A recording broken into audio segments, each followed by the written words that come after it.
Welcome to Truth Transforms. I'm your host, Reverend Gaylon McDowell, and I am the Executive Minister, Senior Assistant Minister, and the Director of the Johnny Coleman Institute at Christ Universal Temple. Today, I'm taking a quick break from this Dynamic Laws of Healing series that I'm doing because I want to introduce you to someone who I really think can help you deal with how to heal from family situations, your past, and pain that is often associated with our childhood and upbringing.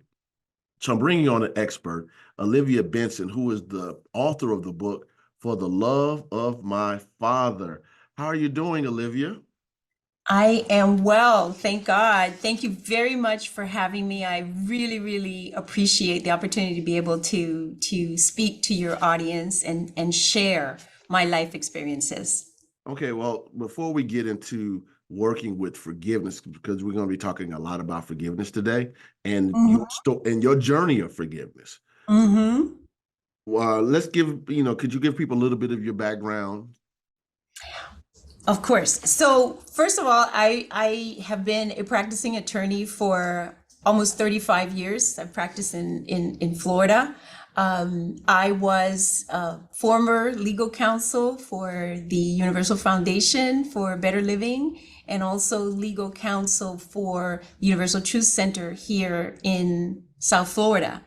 I've been involved with the foundation at Universal Truth Center for almost 30 years. Mary Tumpkin I have to say, I've had many teachers through this journey, but my primary teacher for many years was Mary Tumpkin. And I credit her to a significant extent with helping me to really learn the principles that were necessary to transform my life.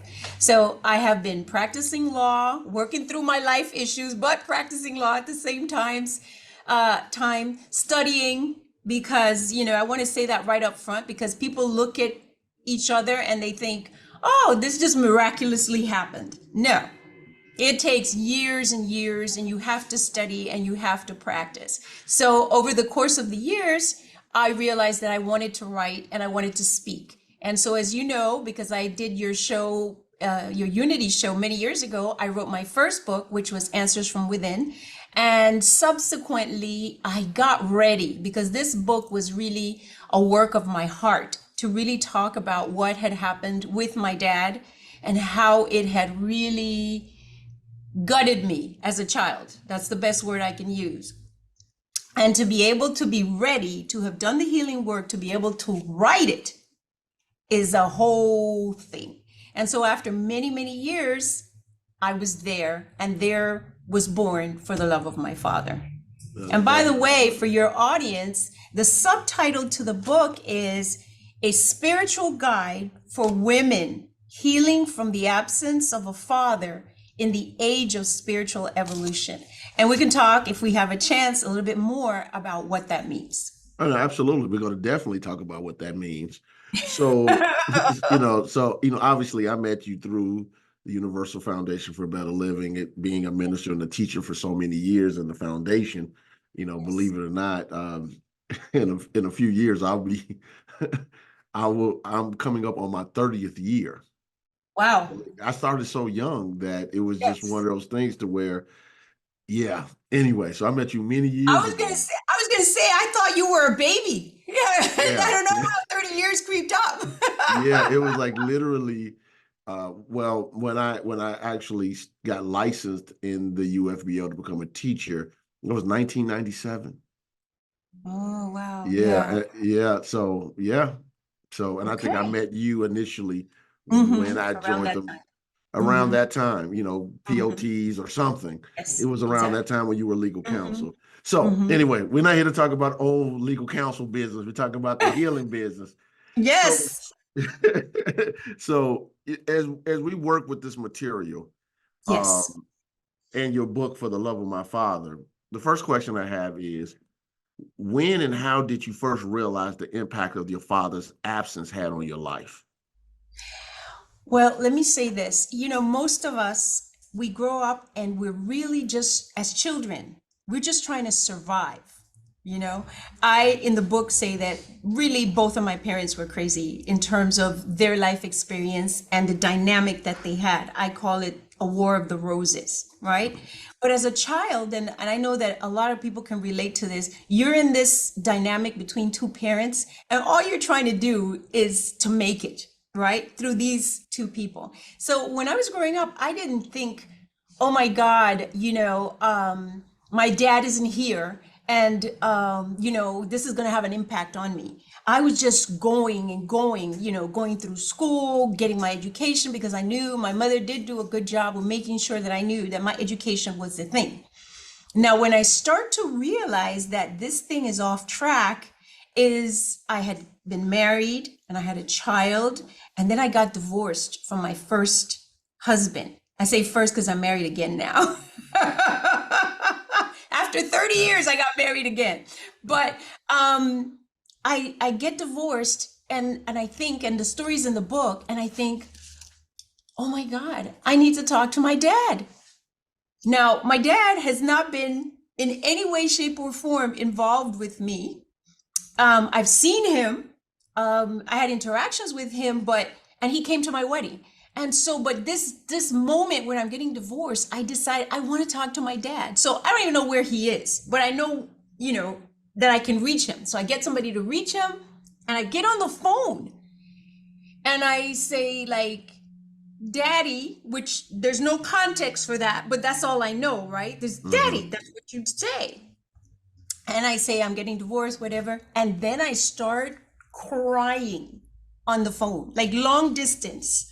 I'm just bawling. And this poor man, right? You have to say poor man, because he also has no context, right? He hasn't been in contact with me. He doesn't know what's happening. He's never been a person who has spoken to me. He didn't talk to me about sex. He didn't talk to me about men. He didn't talk to me about anything. And now I call him and I say, ah, and he is speechless, as his daughter of, let's say, 30 years is just weeping. And I thought to myself, the one thing he did, the story's in the book, he sent me $500 that one time. And I thought to myself, that's the only thing he could do, right? He didn't have words. He didn't have anything to offer.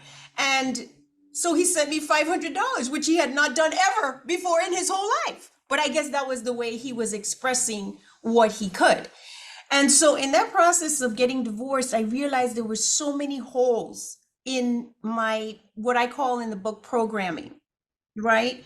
Now I think to myself, oh my God, how would I even have ever picked a husband? What could I have been thinking? I didn't have any base whatsoever. And so many things had happened. And the stories in the book are there where my dad said he was coming and he never came. And he told me some really awful things. And so now I realize my life and my programming are completely off. And this is happening by the time, let's say, I'm 30 or 35 years old. And I say in the book that I realized that my life was sort of like a roll of yarn, but it had knots in it. So now what you have to do is unroll it, right? And take out the knots. It's like a bowl of spaghetti. It's all mixed up. The programming is wrong. Information is missing. You're just pulling things that don't make any sense as a woman. And this is not, even though I talk about women here, it's the exact same thing for men, right? Absolutely. Because you don't have the right information. But the day comes where, and this is where New Thought was super important for me, even though I was initially very disappointed, because you know what was the great disappointment? They said that I had created this mess, right? When you first come into New Thought, you're responsible, right? You're responsible for what your life is. And I'm thinking, what do you mean? I didn't do anything. I just was born and these idiots did this. How am I responsible? That's what I'm thinking, right? Yeah. But then you get the bigger picture and you realize, hey, everybody comes to the planet, right? You come to the planet. You have, to some extent, decided how your experience is going to be in this lifetime, right? What is this lifetime going to be about? What am I going to learn? What am I going to study? What are going to be my challenges? And then you have this experience, and your job is to figure out how to heal it.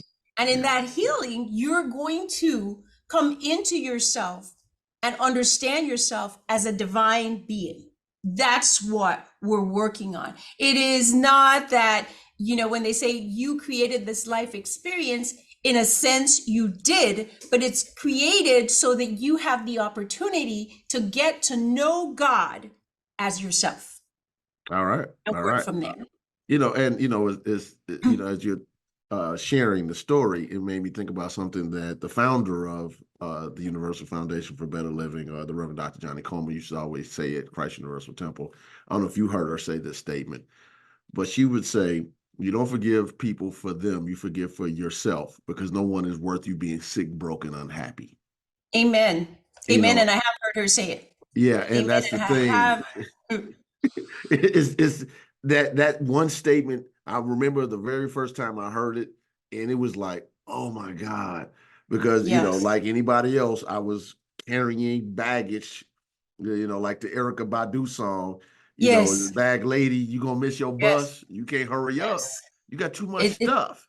you got too much stuff. Yeah. It is incredible. And you know, the forgiveness issue, one of the main themes, like you said, of the book is forgiveness. And there's one of the statements, and I have one of the cups that with one of the statement, forgiveness, a pill to take like your life depends on it. And I mean, literally, your life depends on it, because I think in most new thought religions or new thought philosophies, forgiveness is a pillar Mm-hmm. of healing.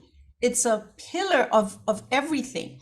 And one of the things that I learned is like, I'm a churchy girl. I grew up in all kinds of different churches, if you know the story, but I won't get into it. But I've been in a lot of church. And the thing is that we think of it as sort of like a little concept over there, right? Forgiveness, you got to do that. But I'm talking about life saving, because the experiences that you have, you can think of them as negative energies, right? You have a whole bunch of negative energies that are being accumulated in your body, right? The experiences are being held in your body. And until you understand that you have to release it, you have to do whatever. And I think it's important that we talk about how you can do that. But there are different therapies and different treatments that you can use to be able to forgive, to be able to release negative energy from your body. And as you release those issues from yourself, you become lighter. Mm-hmm. And what I say is that we are all the essential self. We come into the world as the essential self, pure, clean, beautiful energy, divine energy. That's what we think of when we think about babies, right? And then experiences happen, and they pile up and they pile up. And once you realize that now you're blocked, the more you're carrying those experiences with you, you are blocked from expressing your essential self, the divine within you. And once you realize it, now your job is to lighten the burden, to get rid of that so that your light can shine.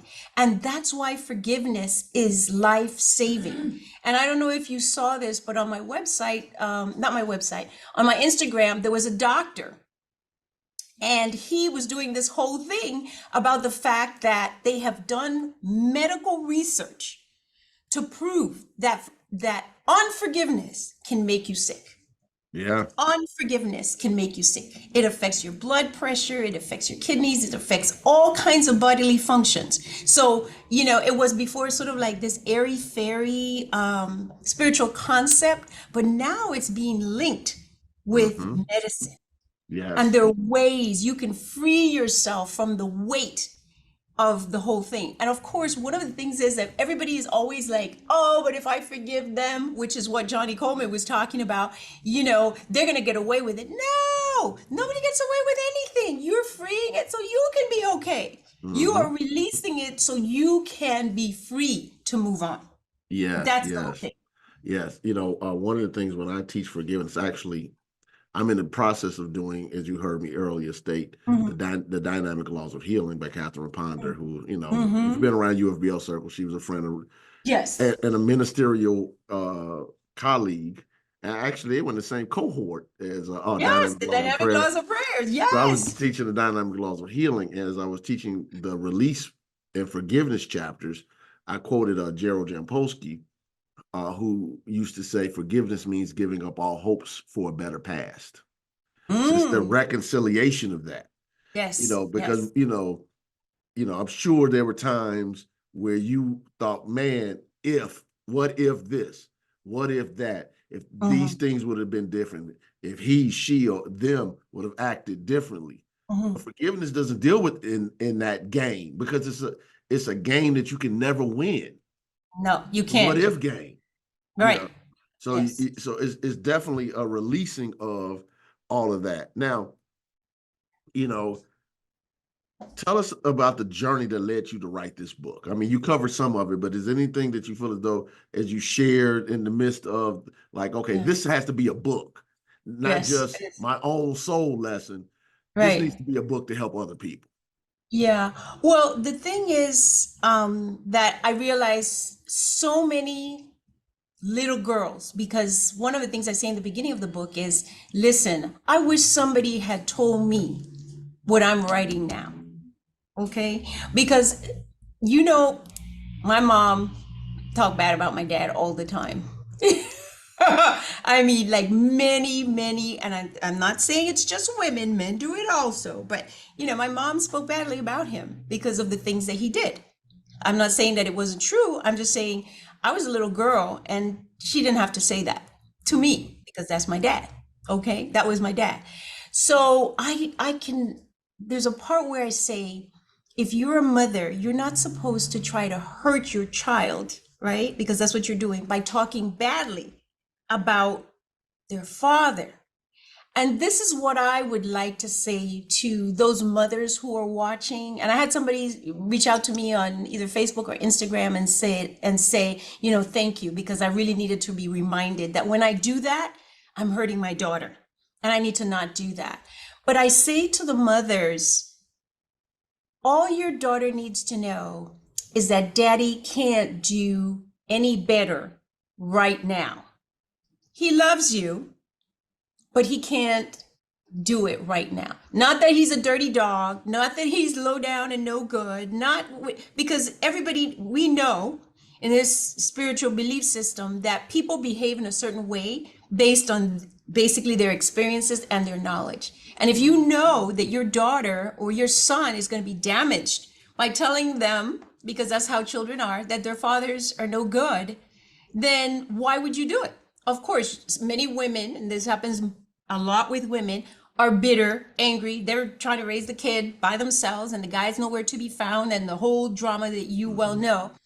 But I want that little girl to know, you know what? It's not that there's something wrong with you.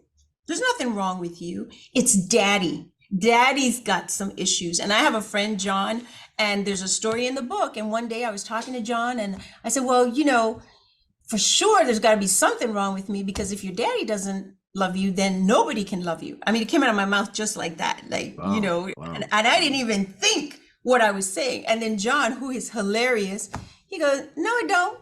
It means something wrong with your daddy. That's what it Mhm. means. And for the first time, first of all, I caught myself saying something that I really didn't think, consciously, but it came out of my mouth. And he very quickly caught it and said, no, there's nothing wrong with you. There was something wrong with him. And Mhm. then I was able to, in the process, pull it together and pull myself together, because now that means that I've been walking around for a very long time thinking subconsciously there's a reason why my father behaved the way that he did with me. And that reason has something to do with what is wrong with me. And that is not true. And once I was really healed from the pain of all those experiences, then I was like, I want everybody that I could possibly reach to know it's not you. First thing, it's not you. It was him. And I like to spend some time talking about the fathers, because I'm not bashing daddies. I love my daddy. He was terrible as a daddy, but I just love him. I don't know why, I just do. I do, because it's my dad. Hmm. And but so I like to make sure that the dads don't feel like I'm saying, you're terrible and dads are terrible, and that's not the story. There's a reason why he probably did the things that he did. It's not justified, but he's got issues that he needed to work on and he didn't. So now I come along and I have, some horrible little stories. I'll tell you one so that people have a context. My mom used to send me to say things to my dad and ask him for different things. And the complete story is in the book, but I went to him, she said to ask him something. And I said whatever it was that she told me to say. I was 17. I was 17. And my dad looked at me and he said, I'm first, I'm second, I'm third, and everybody else comes after.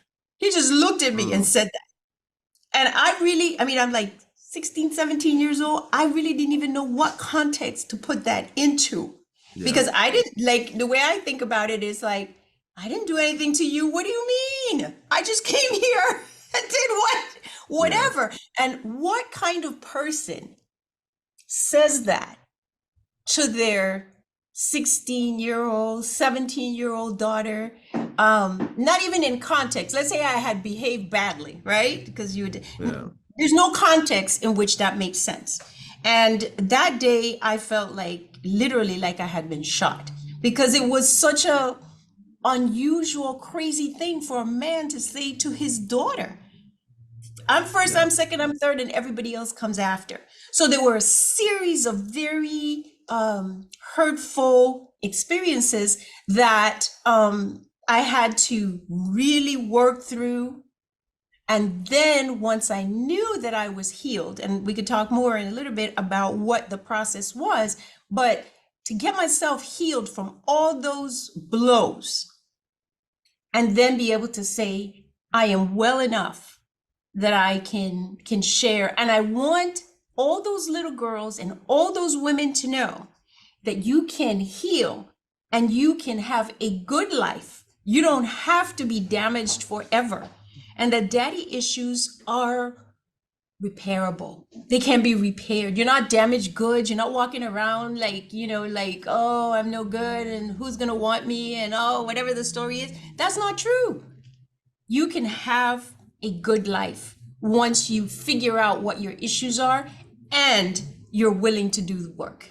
Well, That's what's funny, Olivia, is as you're talking about this, I know a lot of people that work in mental health. Actually, my wife is a mental health professional, mm-hmm, and I have a lot of friends, and there's a lot of people at Christ Universal Temple and in UFBO, okay, that mm-hmm, work in that field. And what's amazing when you talk to them, obviously they can't tell you anybody's individual business, mm-hmm, but a lot of the women, especially, and maybe unfortunately, in the Black culture, a lot of the ladies that come with therapy, they have issues with their current man because of the unresolved issues with their father. And absolutely. it seems to be a consistent narrative. Like, okay, what are the things, when you ask people in that profession, what are you dealing with? And the people that is dealing with our culture, I'm not saying Mm-hmm, it doesn't happen in other cultures, because I'm absolutely. absolutely sure it does. I'm Yes. just talking about my knowledge base is Mm-hmm, that they don't know how to model uh, that healthy male female energy. A lot of these young ladies, they're trying to figure out how to navigate um, a sense of not enough from childhood and bringing that into a relationship now, and mm-hmm. talking about new thought and universal law. Somehow they end up drawing the perfect person To that teach them. to teach them That's this soul exactly lesson, right. this soul lesson. Now, obviously, you know, mental health professionals have limitations that we don't have, Right, because they can't really talk about soul stuff like that. right. They can talk about universal law. They can talk about whatever, but they still have to deal with the subconscious patterns. I think you used the term programming earlier. The programming that is now on default. Right. And so when you're dealing with, I mean, because obviously besides the book, and you go out and you teach other people your forgiveness journey and your healing journey. Mm. As you're working with people, how do you help them impact and change the default programming? Because I think that's really the key. That is exactly it. I wanted to mention that there's to deal with the default programming. Before we deal with that, there's a chapter in the book that's called Things Buried Alive Never Die. I'm sure you saw it. And that whole Yeah. chapter is devoted to the issues in the Black community, the people of African descent, and Okay. how the issues of slavery and all the bad patterns that were established by slavery have sort of come down to this day and are being manifested. And what I say, and the reason it's called Things Buried Alive Never Die, is because it's the subconscious things that are underneath that so some people haven't dealt with, right? So those things that are underneath just kind of traveling generation to generation because they're unconsciously there and being transferred from one generation to the other. And the only way that you're going to heal it is to bring it up and expose it to the light. The minute that you bring it up and expose it to the light, you're talking healing. Now, in the earlier part of the book, I talk about the fact that this whole situation is like below decks, right? What's going on? You're a ship, you come into this world and you're sailing along. And in many cases, I say your parents have made negative deposits into the bank of you, right? So underneath, beneath the deck, you have all this baggage, all kinds of stuff. You don't even know. You just they've been depositing craziness, like, experiences, and you're sailing around the world. And now all of a sudden you realize your ship is heavy. I talk about the fact that in the earlier part of my life, I was often exhausted, just, making it, right? Because you're doing it. You got to do it because you got to make a living and you got to take care of your kids and you got to do whatever you got to do. And you're making it, but you're exhausted. And part of the reason you're so exhausted is because you're carrying a lot of baggage. Mhm. And what has to happen, and at least this is how I feel about it, you get to a certain point where you say, this is too much. There has to be a better way. That's the point where you have to get to. Like, people say you have to get to rock bottom. I don't know if it has to be depending on your life circumstances. Sometimes if it's something like drugs and drinking and stuff like that, you have to hit rock bottom. But everybody doesn't have to hit rock bottom. You can be at a place where you say, I have had enough pain and enough suffering to be able to say there has got to be a better way. And now I'm going to take inventory of what is below deck. And you go, and I describe it as having boxes hidden underneath. And then one of the things that happens often, with everybody, I was going to say with women, but you have this trauma. Let's say you have absent father trauma, which causes daddy issues and so on and so on. And then you complicate your life more, right? Because you pick the wrong guy and you pick the wrong guy to have kids with. And then now you not only have the daddy trauma underneath, but you have the trauma of that relationship. And then you have the trauma of trying to raise children by yourself because he wasn't ready really to be a dad. So now you have all kinds of stuff to deal with. So it's not just going underneath and picking up the boxes from your daddy trauma. Now, when you move one daddy box, you find there's something else back there that you have to clean up. And so what I'm saying to people, you can decide, as we always say, you can do whatever you want. Life, that's how the universe works. You are free. But to me, what I think you need to look at is how much pain and suffering you're willing to take before you are ready to say, I got to do something different. And then the first step is to take stock, take inventory of what your life has been, what the issues are, and then figure out how you're going to begin the forgiveness process and how you're going to begin to what I call jettison all those boxes off your ship so you can take control, because your parents put all kinds of crazy in there. And maybe not just your parents, maybe prior generations. When you're dealing with the issues of slavery, there's sometimes I talk about breeders. Things buried alive never die. For people of African descent, the issue of breeding, right? And bad practices with regards to families. Like, you don't know who your daddy is, and I don't know who my daddy is, and she's your sister, and you didn't know because, the slave master had people breeding, and I mean, the whole crazy. It's a fact. There's no question about it.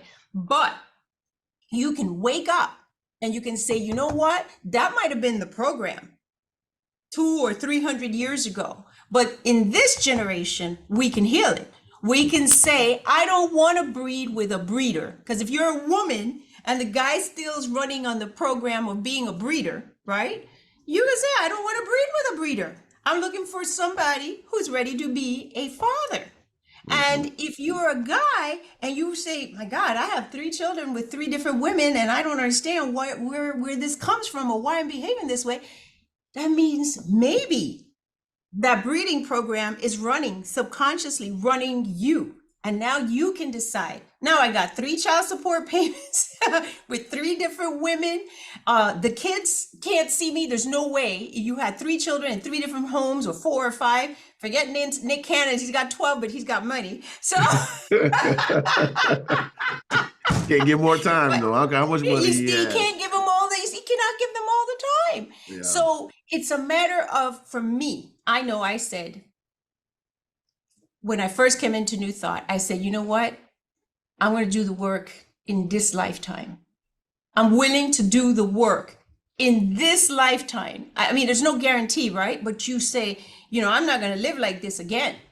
I'm not going to suffer like this again.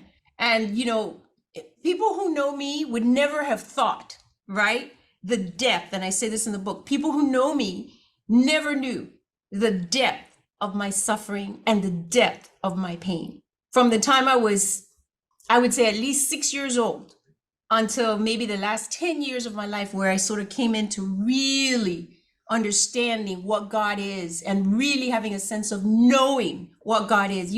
God is not a concept in your mind. God is, right here, that you can feel it and that you walk with it and all those kinds of things.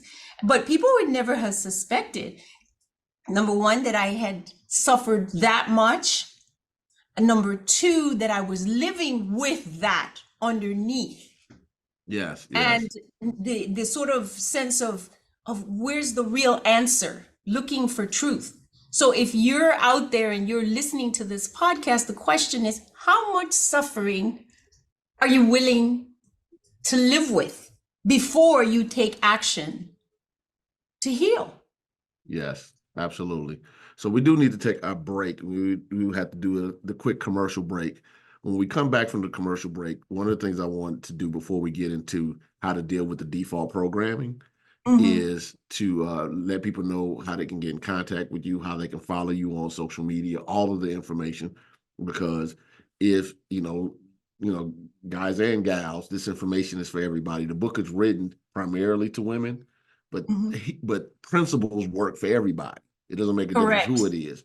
And if you're a lady or someone who actually has suffered through this situation of carrying a burdensome past, this might be a situation where you gift the book, you gift a video, you gift this podcast to them so they can see that it's possible that you can free yourself and walk into a new life with new opportunities and new possibilities, because you made a decision to love yourself enough to let go of the past.